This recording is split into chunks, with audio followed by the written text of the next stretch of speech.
আপোনালোকে দেখিছে যে নগাঁৱৰ ধুবুৰীহাটত আমাৰ ধুবুৰী সমষ্টি লোকসভা সমষ্টিৰ সন্মানীয় সাংসদ ৰকিবুল হুছেইন ডাঙৰীয়াৰ তেখেতৰ ল'ৰাক যিভাৱে বিজেপিৰ দুৰ্বৃত্তই আক্ৰমণ কৰিছে, আমি এই কাৰণে কৈছোঁ বিজেপিৰ দুৰ্বৃত্তই সামগ্ৰী উপ নিৰ্বাচনৰ সময়তো আমি হাজাৰ হাজাৰ কেছ দিছিলোঁ বিজেপি গুণ্ডা বাহিনীৰ ওপৰত, কিন্তু তেওঁলোকে কোনো একশ্যন নহয়, নগাঁও আৰক্ষী অধীক্ষকে কোনো একশ্যন নাই। সেইকাৰণে আমাৰ সন্দেহ হৈছে ইয়াৰ আঁৰত গৃহ বিভাগ জড়িত আছে, মুখ্যমন্ত্ৰী নিজেই চাগে জড়িত আছে।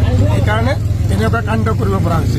আজি গণতন্ত্ৰ শেষ কৰি দিছে, আজি কোনো গণতন্ত্ৰ অসমত নাই বুলি যদি মুখ্যমন্ত্ৰী ডাঙৰীয়াই যদি ভাবিছে যে কংগ্ৰেছী নেতাসকলক হত্যা কৰিব, অপেন ডেটকে কৈ দিলক যে কংগ্ৰেছী নেতাসকলক হত্যা কৰিম আমি, কিন্তু এইটোতো গণতন্ত্ৰ, সেইটো ৰাজনীতিক নহয়।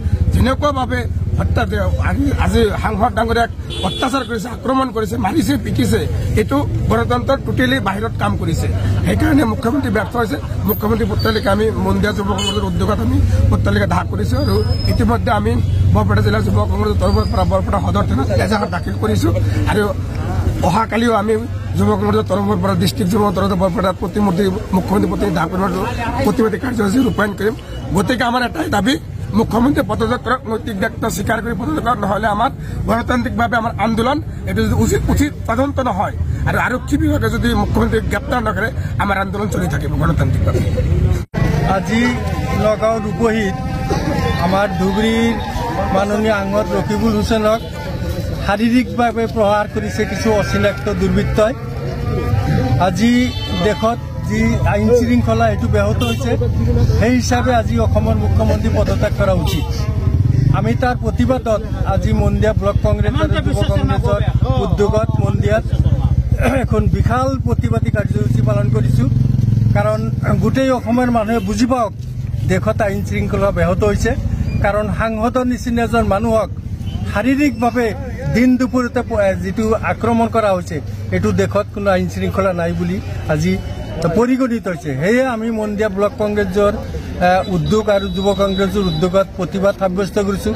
গোটেই ভাৰতবৰ্ষৰ মানুহে চাওক যে আমি ধিক্কাৰ দিছোঁ অসমৰ মুখ্যমন্ত্ৰী অশ্লীল এটা মাতাল হৈছে, তেওঁৰ ক্ষমতা তেওঁৰ মাথাত ধৰিছে, মানুহক ব্যক্তিগতভাৱে আক্ৰমণৰ লক্ষ্য কৰি লৈছে।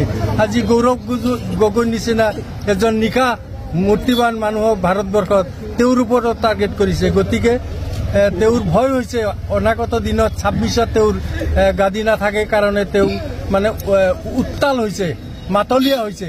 তেওঁ নিজৰ খেলখুচি মতে দেশখন চলাবলৈ চেষ্টা কৰিছে। তাৰ প্ৰতিবাদত আমি মন্দিয়া ব্লক কংগ্ৰেছ যুৱ কংগ্ৰেছে প্ৰতিবাদ সাব্যস্ত কৰিছোঁ। অসমৰ মুখ্যমন্ত্ৰী অতি সোনকালে নৈতিক দায়িত্ব স্বীকাৰ কৰি পদত্যাগ কৰা উচিত।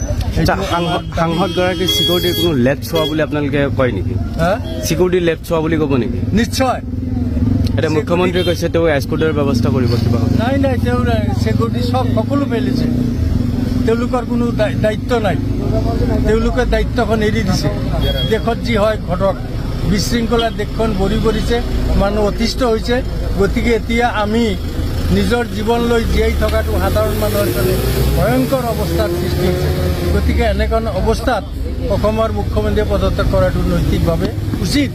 আমাৰ এইটো দাবী মন্দিয়া ব্লক কংগ্ৰেছ যুৱ কংগ্ৰেছ সকলো সংগঠনৰ হৈ আমি মহিলা কংগ্ৰেছ সকলোৱে আজি